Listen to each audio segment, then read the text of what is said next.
শহরটা ছিল ধোঁয়ায় ভরা, কারখানার গর্জনে কেঁপে ওঠা। সস্তা মদের দোকানে ভিড় জমত দিন শেষে, আর প্রতিটি শ্রমিকের মুখে খোদাই হয়ে থাকত ক্লান্তি আর ক্ষুধার দাগ।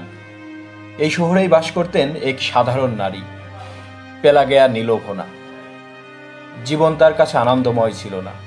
স্বামী ছিলেন রূঢ়, মদে আসক্ত। প্রতিদিন তার রাগে কেঁপে উঠত ঘর। নীলভনার চোখে ছিল ভয়, ঠোঁটে ছিল নীরবতা। তবে তার অন্তরের একমাত্র আলো ছিল ছেলে পাভেল। পাভেল ধীরে ধীরে বড় হতে লাগলো। ছোটবেলায় যে ছিল লাজুক আর নরম স্বভাবের, যুবক বয়সে তার চোখে দেখা দিল এক অদ্ভুত দৃঢ়তা। সে বন্ধুদের সাথে বসে বই পড়ত, শ্রমিকদের সাথে আলাপ করত, অবিচারের কথা বলতো। নীলভনা প্রথমে বুঝতে পারলেন না ছেলে কেন এত বই পড়ে, কেন এত প্রশ্ন করে। একদিন সন্ধ্যায় পাভেল মায়ের সামনে এসে বলল, মা, আমরা মানুষ হয়েও কেন দাসের মতো বাঁচব? কেন আমাদের পরিশ্রম অন্যেরা ভোগ করবে?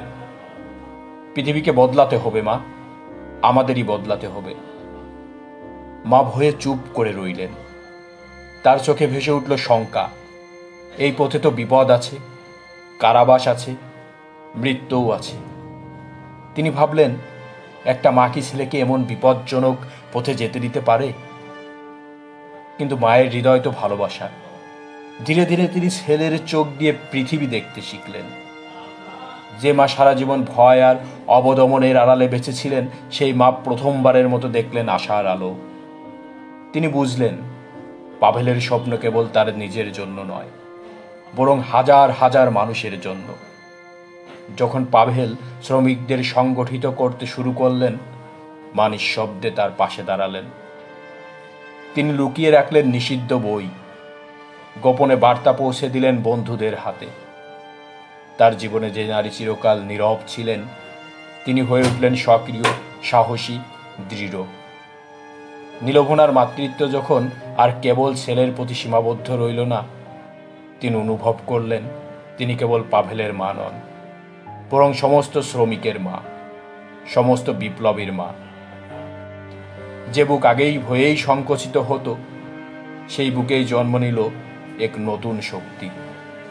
শ্রমিকেরা যখন সমাবেশে জড়ো হতো, মা তাদের মাঝে দাঁড়িয়ে থাকতেন। তরুণ বিপ্লবীরা যখন নিরাশ হতো, মা মমতাময় কণ্ঠে বলতেন, ভয় করো না, তোমরা ঠিক পথেই আছো। আমি তোমাদের মায়ের চোখে দেখে ফেলেছি, ভবিষ্যৎ আমাদেরই। শ্রমিকদের চোখে তিনি হয়ে উঠলেন সাহসের প্রতীক। একজন সাধারণ গৃহবধূ তখন রূপান্তরিত হলেন ইতিহাসের এক মহান চরিত্রে। কিন্তু সহজ পথ তো নয়। শাসক শ্রেণী ভীত হলো এই আন্দোলনে। গ্রেপ্তার হলো পাভেল, ছড়িয়ে পড়ল ভয়ের ছায়া। তবুও মা থামলেন না। একদিন বিশাল জনসমাবেশে যখন সবাই নিঃশব্দে দাঁড়িয়ে আছে, মা বুক সোজা করে এগিয়ে গেলেন সামনে। তিনি হাতে তুলে নিলেন সেই লাল পতাকা, যা বিপ্লবের প্রতীক। তার চোখে ভাসল ছেলের মুখ, ছেলের স্বপ্ন। মা কণ্ঠ উঁচু করে ঘোষণা করলেন, এই সংগ্রাম কেবল আমার ছেলের নয়, এটা আমাদের সবার। একদিন আসবেই নতুন সকাল, যেখানে কেউ কারো দাস হয়ে থাকবে না। ভিড় গর্জে উঠল। শ্রমিকদের চোখে জল আর আগুন একসাথে জ্বলে উঠল। কেউ তাকে ঠেকাতে চাইল, কেউ তাকে থামাতে চাইল। কিন্তু সেই মুহূর্তে মা ছিল অদম্য। তিনি হয়ে উঠলেন এক প্রতীক। একজন সাধারণ মা থেকে এক মহিয়সী নারী। তিনি ভালোবাসার শক্তিতে হয়ে উঠলেন মুক্তির দূত। ম্যাক্সিম গোর্কির মা আমাদের শেখায়, ভালোবাসাই পারে মানুষকে সাহসী করে তুলতে। মাতৃত্ব মানে কেবল সন্তান জন্ম দেওয়া নয়, নতুন সমাজের জন্ম দিতেও ভূমিকা রাখা। আর একজন সাধারণ নারীও হয়ে উঠতে পারে ইতিহাস বদলে দেওয়া মহান শক্তি।